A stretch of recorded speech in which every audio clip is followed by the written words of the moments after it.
Geez, would you look at these ne'er-do-wells? Kind of looks like dogs playing poker. Anyway, Halloween is coming, and the following items will be at 20% off from October 2nd at midnight through November 2nd at midnight in the junk drawer. Got a lot of spooky toys on sale, so I'll try to include jumps in the description to sections which may be of interest. Okay, Jerry, what have you brought to the table? You got a ghost and a zombie. Very cool. All right, let's take a look at that zombie. It's, Marvel collectible minifigures, What If Zombies, which was from the Series 1, Episode 5 of What If. And we see Captain America is not looking so hot, and the shield's all kind of clawed up. He's missing one of his boots. He's got a giant hole in his leg.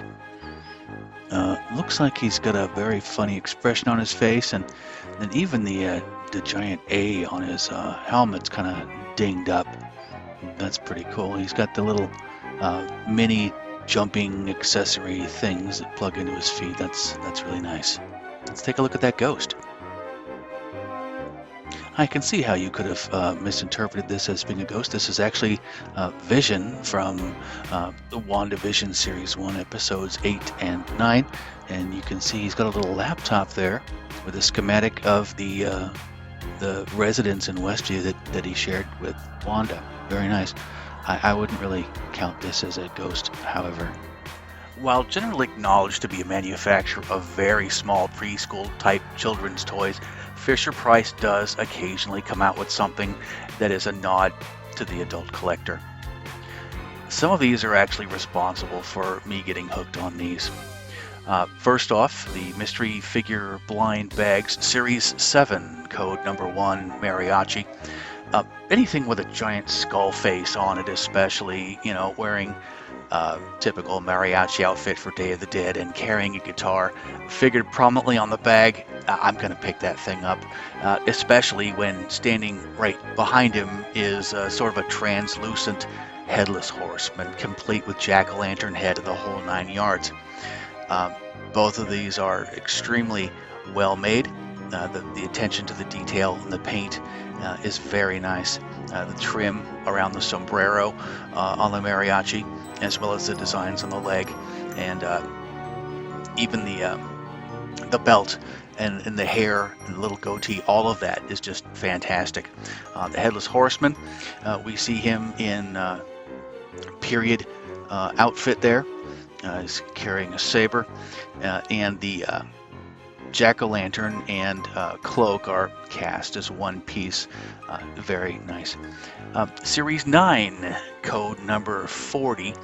And when I'm talking about these codes, if you're holding the bag in your hand and you turn it so the light catches it just the right way, you can actually see the number in the upper left-hand corner on the back. Series 9, code number 40.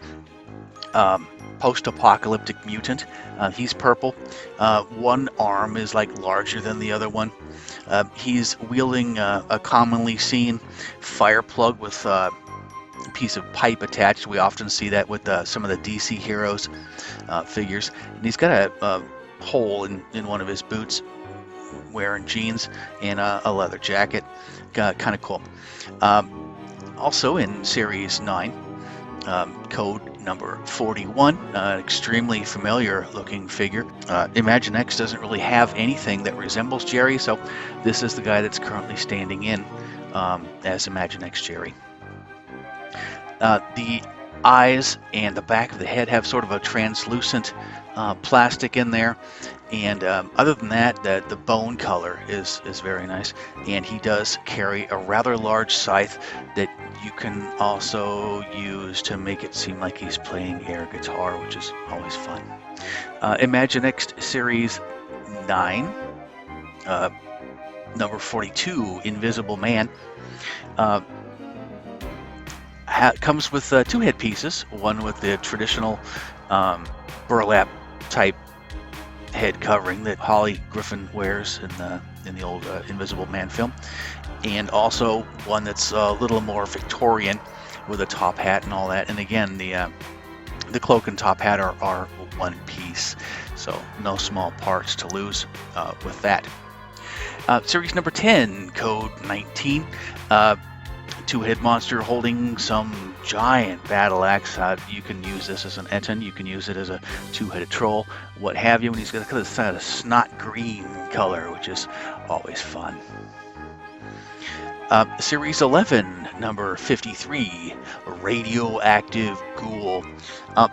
For reason, it doesn't really look like it from the film, but just having the leaky drum doesn't say 2,4,5 trioxin on it, but that's pretty obvious that's what it's supposed to be. I mean, look at the size of that thing. Even the guy inside, you can see his skull face through the face mask.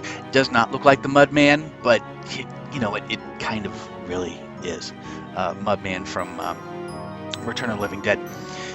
Also, Series 11, Code 56, Fishman. I've referred to him as Dr. Fishman. We talked about him quite a bit in the Fishman video earlier, so we're just going to skip on to Series 11, Code number 58, the Cobra Man. Could be useful in a number of different applications, especially if you have the Serpent Strike Pyramid playset and you've lost the Mummy Snake guys. This guy, although wearing a slightly different, it's just the same head but with a different body, you could use it as a stand-in for those if they have gone missing. GVT 10 Shackles McMady recently talked about in the Pirates video. So we're not going to spend too much time with him. But GVT 13 Helmeville, mostly from the DC Dr. Fate cast, but they've used different colors, given him a different cloak, and given him a nice big red sword for cutting the heads off the good guys. That's pretty much it for the Fisher-Price Imaginext figures. Playmobil has a number of figures, or clickies as they are referred to, that work really well for Halloween. Playmobil Mystery Figures 9146 Series 11 Zombie is the first of these we're going to look at. His skin is a kind of a lime green. He's got some scars on his face with stitches all in darker green ink. He's got a bandana around his head that's tied in the back. You do see that on many of the pirate figures. And he's also got additional bandages that sit on top of that. He also has a bandage that can be applied to his left or right arm, and he carries the typical lantern that we see in many other Playmobil sets. His pants are sort of a pinkish purple, and the bandages that wrap the upper portion of his body do extend down to the pants as well, and the ragged pant legs are really cool. In that same set, Playmobil Mystery Figures 9146 Series 11 is also what is commonly referred to as Ghost Waiter. He has purple trousers, black shoes, a nice formal jacket, but the sleeves of the jacket are kind of tattered, which is really nice. His flesh is white. It does not glow in the dark, unfortunately. He does wear a black bowler hat. He carries a serving tray with cover, and there is a decal that goes onto that. And most interestingly, it does come with a translucent pinkish skull. And obviously that skull has many other uses. It also comes with a base plate that enables the Clicky to stand up, even though he is prone to fall forward due to the added weight of the serving tray and all of those things. It is possible to have him hold the lid in one hand and the tray in the other, as you see here. No Halloween would be complete without a witch, and so we have one here, 70026 Series 15. She's got a really cool purple hat. It's got a green band on it there. She does have a beauty mark on her face. Her eyebrows are turned down. She's got some kind of a snaggletooth expression with the pointy teeth on top and bottom.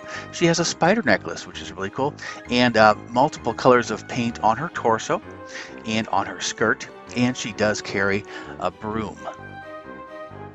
Also from 70026 Series 15 is the Fire Fairy. Very impressive, and the one that inspired me to do a few things right away.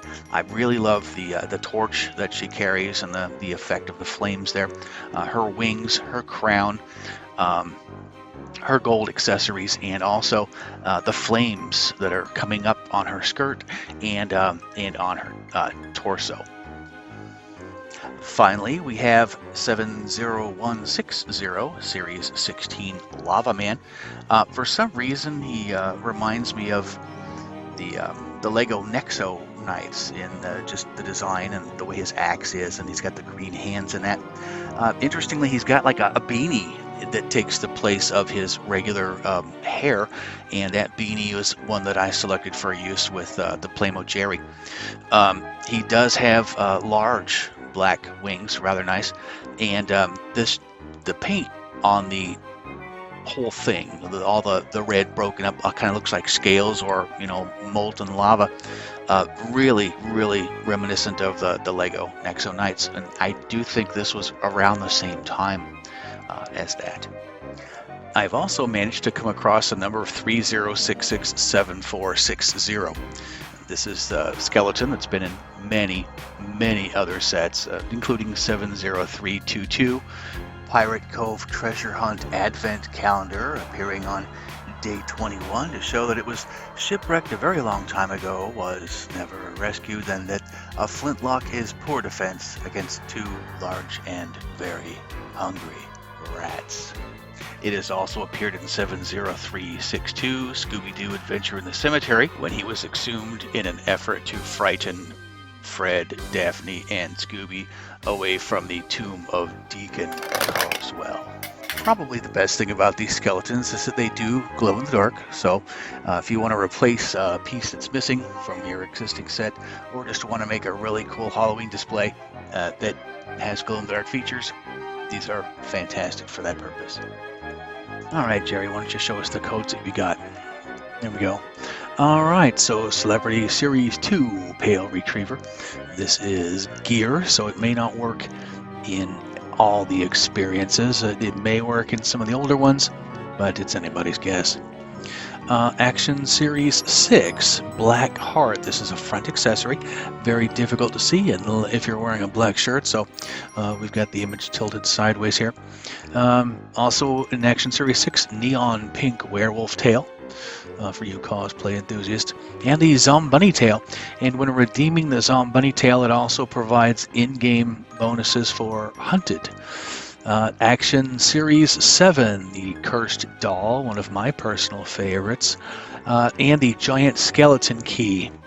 Celebrity Series 6, from Ghost Simulator, the Ghost-O-Vision Goggles, and also in Celebrity Series 6, Corrupted Gold Knight. That's one heck of a helmet, isn't it? Action Series 8, Pile of Spiders, another favorite of mine, and Skull-Shaped Eye Patch. No pirate should be without that. Action Series 9, the Cake Monster, and Neon Medusa Hair. Also a lot of fun with that. Celebrity Series 7, Mini Ankaman 3, and from Breach, we have Haunting Presence, and rounding up Celebrity Series 7, the Metal Jaw from Thrill Island.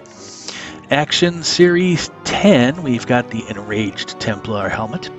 Celebrity Series 8, Spider Pal, and the Borgon Disguise of Boundless. Don't play Boundless, so don't know what that really is, but it looks kind of cool, kind of tribal. Action Series 11, Baconette Face.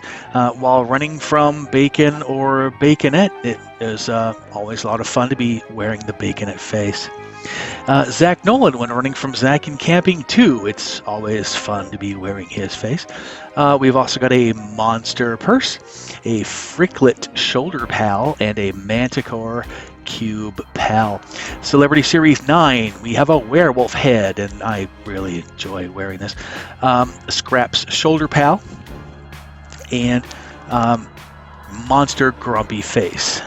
Action Series 12, Phantom Helmet, and merch. So a lot of fun with those. And finally, going back to Action Series 5, Gatekeeper's Visage, which ought to be incredibly familiar to anybody who pays any attention to me whatsoever. Jerry, did you want to bring everybody else in here? Thank you. This first individual does not appear to be based on any developer or game character, so it probably comes from the Avatar shop.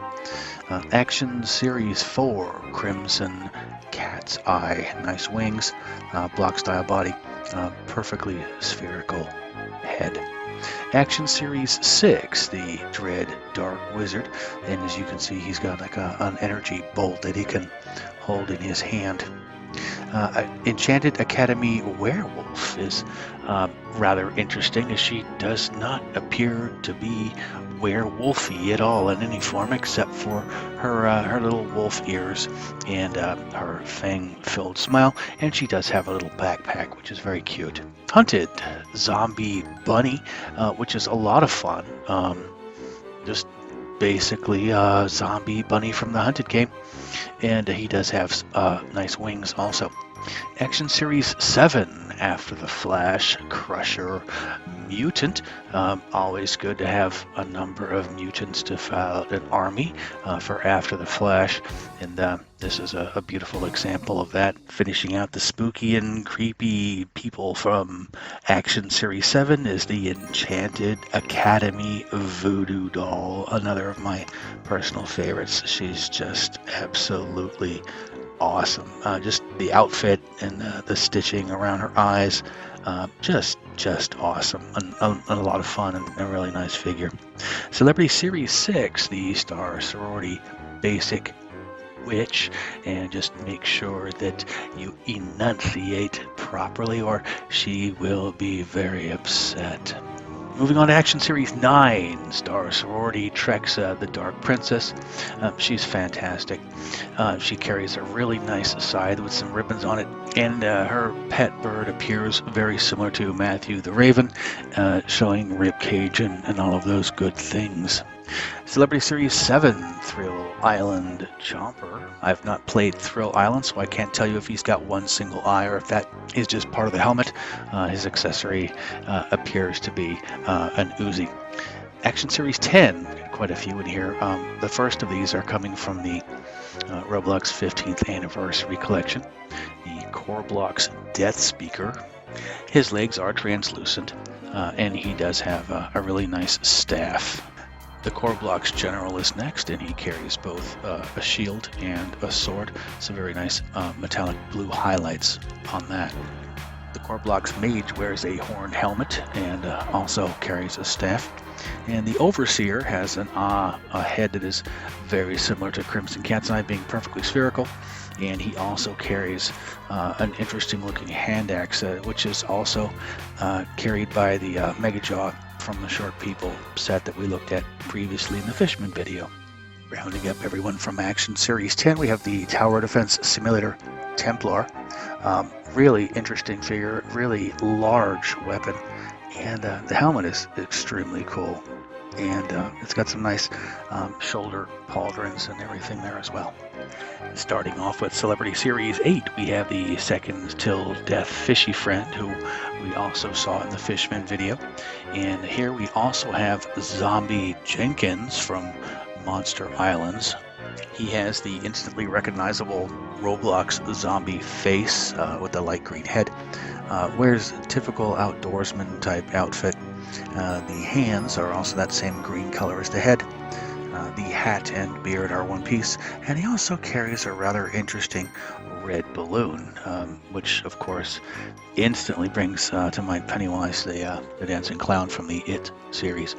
Whoever designed Action Series 11 must have a lot of things that they want to get off their chest, or these are just immensely popular, coming from those Survive the Killer type games.